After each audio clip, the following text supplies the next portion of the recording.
GOP poll watchers were cursed at and were not allowed in the room. We heard complaints that 6,000 votes from Trump to Biden were switched. The Dominion software system has been tagged as one allegedly capable of flipping votes. Now, you'll hear from Sidney Powell in a few minutes, who will explain what she has unearthed in the creation of Dominion. And yet, we are criticized because we're asking questions. Anyone who says this election doesn't deserve a closer look is a hypocrite. If you want a free and fair election, there must be a resolution of the issues that so many people are swearing to in affidavits.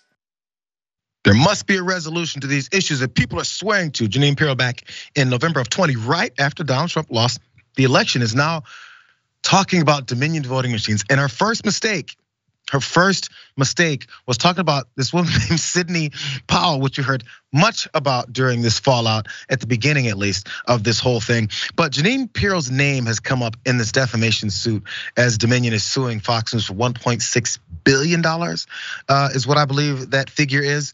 So before we get to how her name has been floated in this lawsuit, let's go to that first mistake of bringing up Sidney Powell, because she liked to say things like this. The Dominion voting systems, the Smartmatic technology software, and the software that goes in other computerized voting systems here as well, not just Dominion, were created in Venezuela at the direction of Hugo Chavez to make sure he never lost an election after one constitutional referendum came out the way he did not want it to come out. We have one very strong witness who has explained how it all works. He was with Hugo Chavez while he was being briefed on how it worked. He was with Hugo Chavez when he saw it operate to make sure the election came out his way. That was the express purpose for creating this software.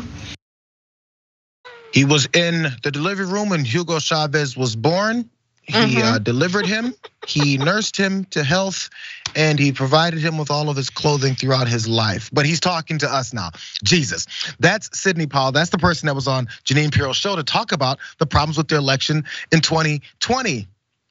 This is what happened in this defamation suit from one of the producers. Attorneys for Dominion Voting Systems have reportedly found evidence that Fox News executives were warned about letting one of the network's most prominent personalities spot unhinged conspiracy theories about the 2020 election. The producer warned, Fox cannot let host Jeanine Pirro back on the air. Jesus. She's pulling conspiracy theories from dark corners of the web to justify then President Donald Trump's lies that the election had been stolen. Is a Fox News producer. I want to remind you guys that. The producer's email is among the voluminous correspondence acquired by Dominion's attorneys as part of its discovery of evidence of a $1.6 billion defamation suit if it filed against Fox News and its parent company. Here's another reason why that producer was panicking. Watch.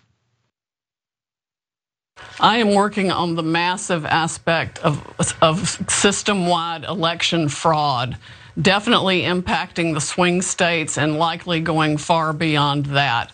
We're talking about the alteration and changes in millions of votes, some being dumped that were for President Trump, some being flipped that were for President Trump, computers being overwritten to ignore signatures, all kinds of different means of manipulating the Dominion and Smartmatic software. Now that you mention it, they've denied that they have done anything improper, and they denied that this claim that there are 6,000 votes that went from President Trump to Biden had anything to do with their software.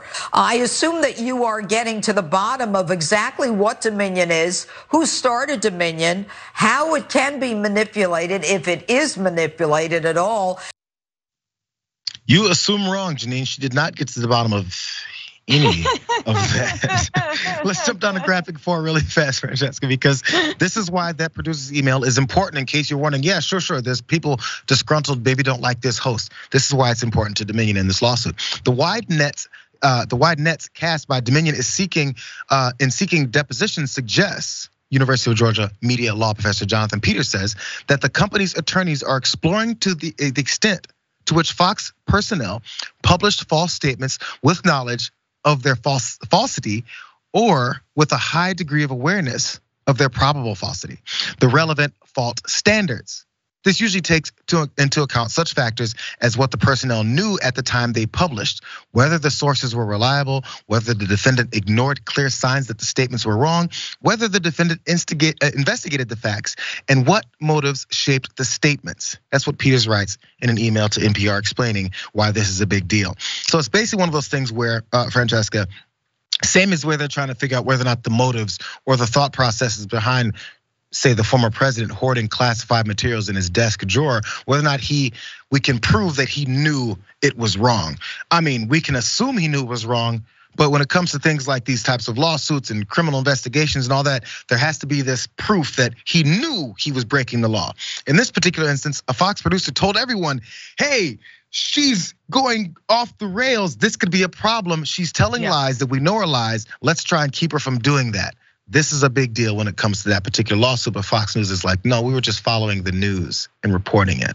I mean, and in some ways, they're right? We are seeing Fox News finally be held somewhat minimally, maybe accountable for the amount of lies that they spew.